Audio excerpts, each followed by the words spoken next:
The greatest part of my job is I work with my spiritual leaders, the children.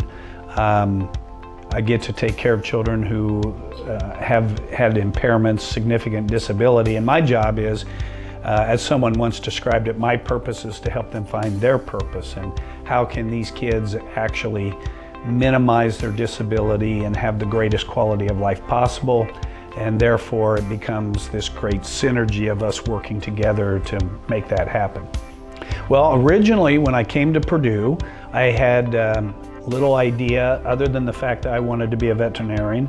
And we had Mr. Murphy was our high school guidance counselor. I was the first to go off to college, and when I told him I was going to be a veterinarian, he said, well, then you have to go to Purdue, that's where the vet school is. So that made the decision easy.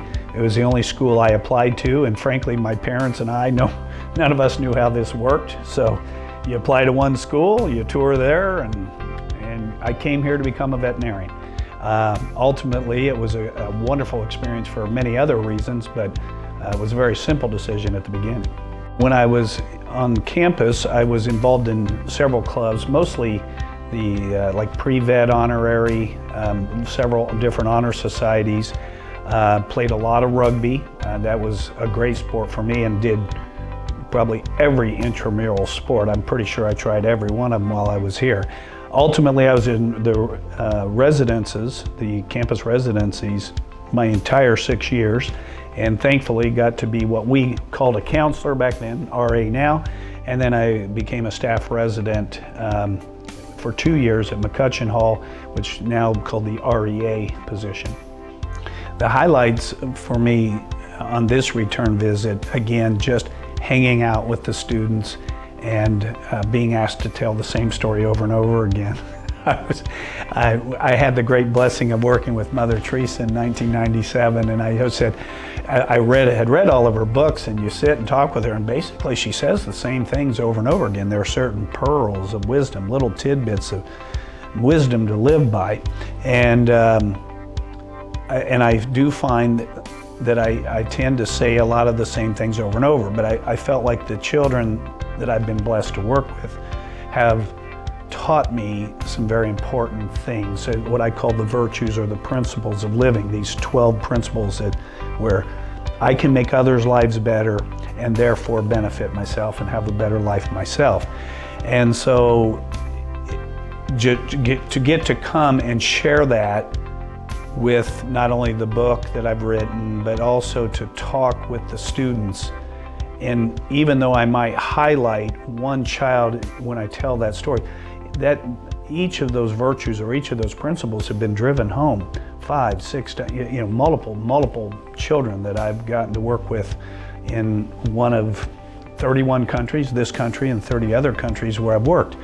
But to be able to meet a young man or woman here who's not only from China, but is actually from that particular city where I worked in China, that's very rewarding. To be able to say, oh yeah, I've been to your country. Oh, and I've been to your city.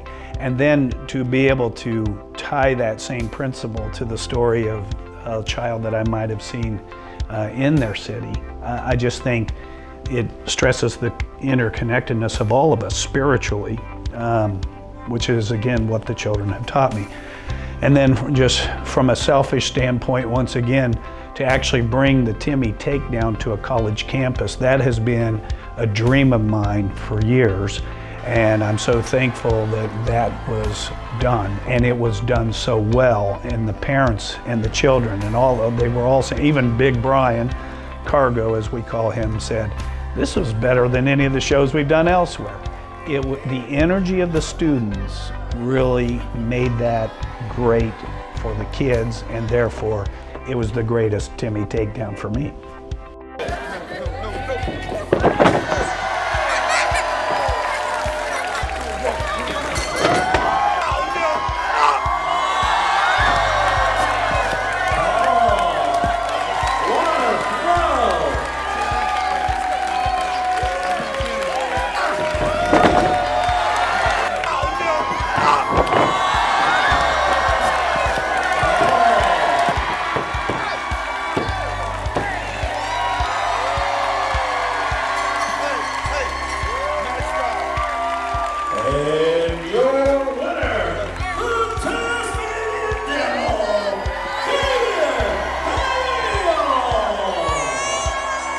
I think the greatest reward I get from my work is, first of all, just who I get to practice with. The fact that I get to see these kids all the time, but there are some really powerful moments when a kid will give me a hug or just say I love you and thank you.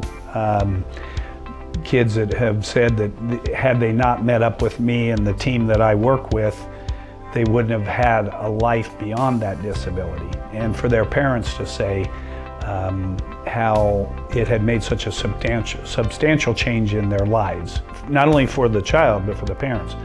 I can think of many times when children would come in and the child might be in a wheelchair and have cerebral palsy, and I would say, so where are you going to go to college? And you see the child get excited and mom and dad almost fall out of their chairs like, nobody said anything about college, but I don't see why wouldn't they go to college? I mean, it's going to be very important that they get higher education.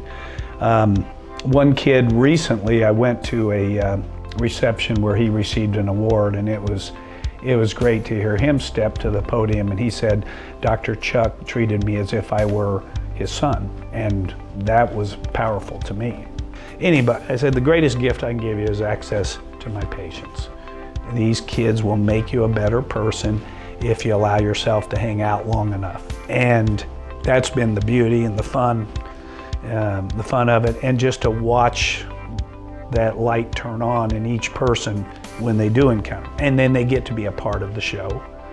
And the momentum typically just picks up. If we do it next year, there'll probably be twice as many people. And who knows, Randy may show up with a crazier outfit. It's